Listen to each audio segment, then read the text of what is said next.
Et nous retrouvons Jean-Paul Brighelli. Bonjour et merci d'être avec nous ce matin. Est-ce que vous nous entendez bien? Oui, très bien et vous? Très bien. Alors je rappelle que vous avez été enseignant pendant 45 ans en collège, lycée et classe prépa. Vous êtes agrégé de lettres et essayiste. Auteur de La Fabrique du crétin, L'école à deux vitesses et dernièrement L'école sous emprise. On vous reçoit ce matin, Jean-Paul Brighelli, pour parler de ce drame qui a eu lieu hier. Un étudiant de 14 ans qui a poignardé donc son professeur de musique. La dame en question n'est pas en danger, son pronostic vital n'est pas engagé. En revanche, l'élève a par la suite retourné l'arme contre lui. Et lui, pour le coup, est dans un état critique. Et on voulait s'interroger une fois de plus, alors non pas sur les motivation de ce drame, puisque évidemment on va laisser la justice faire son travail, mais plutôt sur ce fléau qui gangrène l'école. On le sait depuis quelque temps, les couteaux se retrouvent dans nos cours de récréation. Et d'ailleurs, quand on lit la presse, Jean-Paul Brighelli, on apprend aussi par exemple que mardi, un garçon de 8 ans, scolarisé à la Boca, donc dans le sud de la France, a sorti un couteau dans la cour de récréation. Il y avait une sorte de défi, ramener une lame de couteau à l'école. Il y en a un autre qui a menacé ses camarades avec des lames de ciseaux. Donc c'est quand même quelque chose d'assez présent. Comment est-ce que vous voyez ce phénomène, Jean-Paul Brighelli? On en parle depuis plusieurs années. Est-ce que vous diriez que la chose s'accélère ces derniers temps? Alors, mon grand âge me permet de faire des comparaisons. Quand j'étais gamin, mettons à 10, 12 ans, de très, très nombreux adolescents avaient un couteau à cran d'arrêt sur eux. C'était, en par imitation de James Dean dans La Fureur de vivre. Mmh. C'était devenu un accessoire. La seule différence, c'est qu'on ne les sortait pas. Ou alors juste pour montrer, pour exhiber, Pour ça avait couper un sa petit pomme au côté. goûter. Voilà, on ne les sortait pas. Ce qui a la différence absolue actuellement, c'est qu'un verrou a sauté.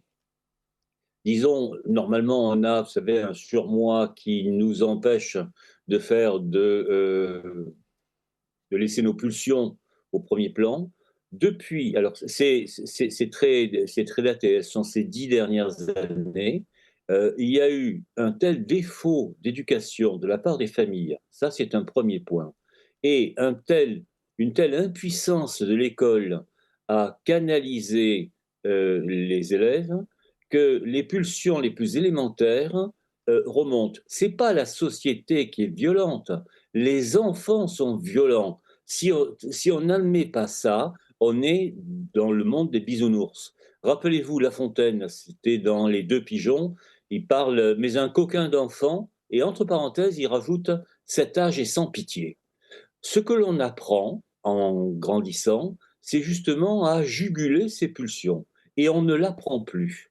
Ce qu'on devait apprendre en classe, à travers des exemples historiques, à travers un apprentissage du travail, un apprentissage de l'effort, etc., c'était à s'organiser d'une façon raisonnée. Depuis que l'éducation libérale dit: «Mais vas-y mon enfant, fais comme tu veux, fais ce que tu veux, mange à l'heure que tu veux, dors à l'heure que tu veux, tu as envie de sortir? Sors si tu veux. Oui, tu peux prendre le couteau dans le tiroir». Voilà, on en est là. On en est là. Il faut bien comprendre une chose, c'est que les classes, en particulier les classes de collège, sont devenues des zones de non-droit en France. Que les enfants, les enseignants, les chefs d'établissement vivent dans une zone de danger permanent. Les enfants sont actuellement incontrôlables.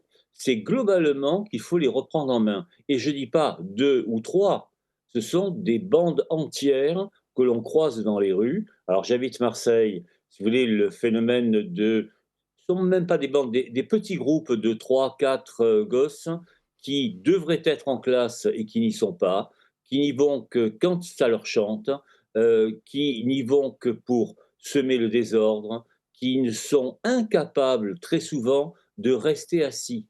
Vous savez, rester assis, c'était la première chose qu'on apprenait à l'école primaire, c'était rester assis, lever le doigt avant de parler, etc. Les pédagogues ont dit que tout cela, c'était de la domestication, de la répression, etc. Le résultat de ces pédagogies très inventives, hein, je dois dire, c'est que tout le monde s'est cru bon de, on va dire, de l'ouvrir, hein, en permanence, de s'interpeller, d'insulter, de traiter les profs de tous les noms, mais de tous les noms, hein. C'est, j'ai un certain nombre d'exemples comme ça que je dirais pas à l'antenne tellement c'est monstrueux, Mmh. hein. Et entre eux, ils vivent dans un état de violence absolue. Ça n'a rien à voir avec, les médias de façon générale, peut-être avec les réseaux sociaux. Il y a un effet boule de neige dans les réseaux sociaux, hein. C'est-à-dire qu'il y en a un qui sort une énorme bêtise et ça semble être la base. C'est un peu comme, vous savez, les supporters dans un stade, ils s'alignent sur le QI le plus faible, de façon générale. Et on a actuellement une série de passages à l'acte et on va en avoir davantage parce que, je vous le dis, il est devenu très difficile de faire cours dans les salles de classe de collège et même parfois d'école primaire. L'exemple que vous citiez, 8 ans, regarde mon couteau comme il est beau, c'est l'imitation des grands frères Mmh. qui, à leur tour, vont au collège. Alors, c'est un peu moins marqué en lycée, parce qu'en lycée, ils ont été un peu triés quand même, hein. Mais il faut comprendre une chose, c'est que depuis qu'on a instauré le collège unique, depuis qu'on est dans un melting pot total au niveau des capacités, depuis que chacun est suscité par les enseignants pour s'exprimer, c'est le drame ça, s'exprimer. Ils n'ont rien à exprimer. Je veux dire, ce qu'exprime un adolescent, croyez-moi, c'est d'une banalité et d'une cruauté sans mesure. Interrogez une classe entière sur les événements, politiques ou internationaux actuels et vous aurez le plus grand déferlement de racisme, d'antisémitisme, d'idées, folles, que vous puissiez imaginer. Hein. Nous avons fabriqué la possibilité du monstre et nous avons le monstre. Mmh. Jean-Paul Briguelli, est-ce que vous considérez, parce que c'est toujours la grande question, que, derrière justement cet échec, on doit y voir plutôt la responsabilité de l'école, de tout ce système éducatif, ou bien des parents? Parce qu'on a l'impression que l'un et l'autre se renvoient, souvent la balle. Eh ben, ils se renvoient la balle parce que ils ont des responsabilités égales. L'école a cessé de domestiquer, et je tiens au terme. Bien sûr que c'est de la domestication ce qui se passe en classe, ce qui devrait se passer en classe. Bien sûr qu'ils sont là pour rester assis 1 heure et plusieurs fois 1 heure dans la journée. Bien sûr qu'ils sont là pour ne parler que quand on les interroge. Bien sûr qu'ils sont là pour apprendre, mais c'est fini tout ça, c'est fini. Les pédagogies, on va dire créatives de ces 30 dernières années ont instauré un désordre total, la classe par petits groupes, par, spontanéité, générale et cetera.